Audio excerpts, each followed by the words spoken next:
No doubt, Amir Liaqat's sudden death is a very sad and shocking news for everyone, including those who were making memes for him and bullying him since he was facing a very tough time since um, a couple of months. Um, I never liked that person. Matlab, I was not fan to him, and even when everyone criticizing them, I think every one of us were the part of it because we really enjoy such things. And but it's not. It's a high time to blame any situation or the things that what happened was could be the cause of his death. I think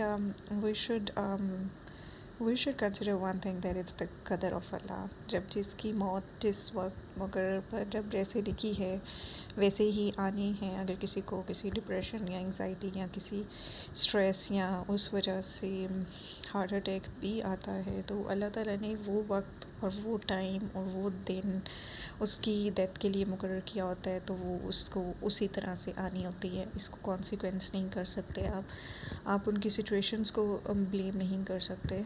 हाँ, situations could play a very great role. Mental health is very important.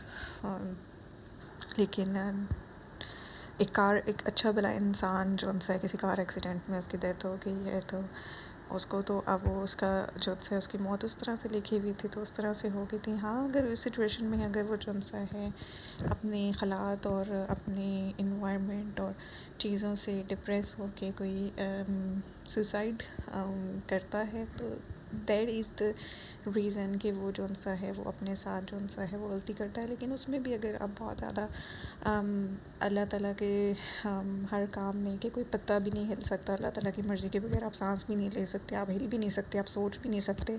अगर आपका इन चीज़ों पे believe strong हो, तो फिर वो suicide attempt भी उसका करना वॉज ऑल्सो रिटन.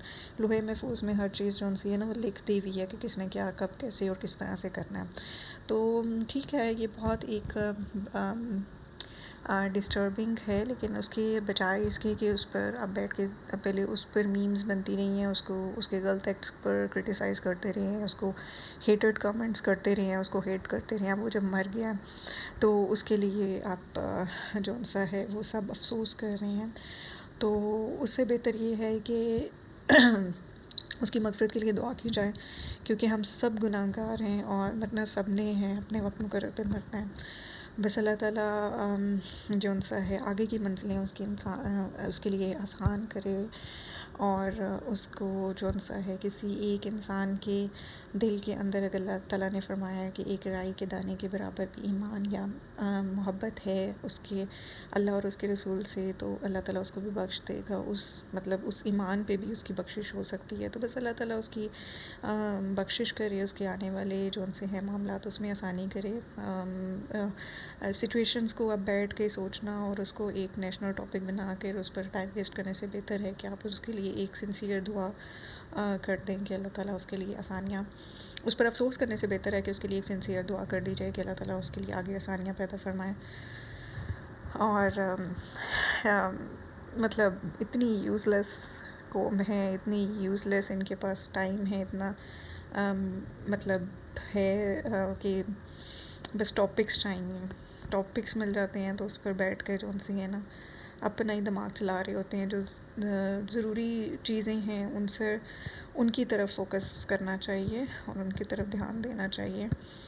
और इसलिए मैंने यूज़लेस का वर्ड यूज़ किया है, क्योंकि ज़रूरी चीज़ों को हम इग्नोर करके जो हैं यूज़लेस चीज़ें उनकी तरफ फोकस करते हैं कि अब उसकी पहले उसके वो जो पूरा एक फेस चल रहा था उसकी थर्ड मैरिज का सारा जो आया था, उस पर एक टॉपिक था, हर कोई उठ के बोल रहा है. और अब उसकी डेथ हो गई है तो उस पर भी जो सा है वो ख़ुदकुशी ना की हो, उसने ये डिप्रेशन हो, वो सब कुछ जो भी था उस पर प्रॉपर जो सा है वो ये बहुत जल्दी है कहना कि किस वजह से what was the cause of his death. और हमें इससे कोई लिंक ही नहीं है कि क्या कॉज था उनकी डेथ का. बस अल्लाह ताला की इमानत है, हर इंसान जाना सब ने है, और आगे की जो उनसे हैं मामलात में आसानी हो जाए. तो اور اس کو ان طرح کی چیزوں کو دیکھ کر آپ اس کو ایک ایز اے ریمائنڈر لینا چاہیے انسان کو کہ death is this, life is دس، کہ ایک منٹ نہیں لگتا آپ اچھے خاصے سوئے ہوئے ہیں یا آپ اچھے خاصے بیٹھے ہوئے ہیں اور اس کو موت آ جائے، اس لیے اپنی آخرت کے لیے کچھ تیاری کر لینی چاہیے اور دوسروں کے معاف کر دینا چاہیے، اپنے دل میں اپنے دماغ میں کسی کے لیے نفرت، گرجز اور درد اتنا نہیں رکھ لینا چاہیے کہ جو آپ کی دماغ کی یا دل کی نسیں کو ہی پھاڑ دے۔ تو سب کو معاف کرنا سیکھیں اور سب کے لیے جو سی ہے آسانیاں پیدا کرنا سیکھیں اور سب کے لیے دعا کرنا سیکھیں، چاہے کسی نے کچھ بھی برا کیا ہو آپ کے ساتھ۔ مطلب ہی واز اے پرسن کہ جس کو آپ صرف میڈیا کے تھرو جانتے ہیں، جس کو آپ جانتے ہی نہیں ہیں، اور اس کی کوئی ایک چیز آتی ہے تو ہیٹ ایسے شروع ہو جاتا ہے۔ پھر اب ان کی ڈیتھ ہو گئی ہے تو اس پہ ان پر ریسٹ ان پیس اور افسوس ایسے شروع ہو گیا، بجائے اس کے یہ کرنے کے لیے آپ ان کے لیے دعا کریں، شاید کسی کی دعا ان کے کوئی کام آگے آ جائے اور ان کے آگے کے معاملات میں اللہ تعالیٰ آسانی فرمائے۔ اور یہ موتیں، یہ اچانک موتیں، یہ حادثات، یہ سب ہمارے لیے ریمائنڈرز ہیں کہ اپنی موت کو نہ بھولیں اور اپنی موت کو یاد رکھ کے اس کے لیے محنت کر لیں جو وقت ہے، کیونکہ بعد میں یہ وقت نہیں ملے گا۔ جب when you are gone forever، اور پھر جب آپ نے جو کر لیا ہے دنیا میں، بس وہی آپ کے ساتھ آگے جانا ہے۔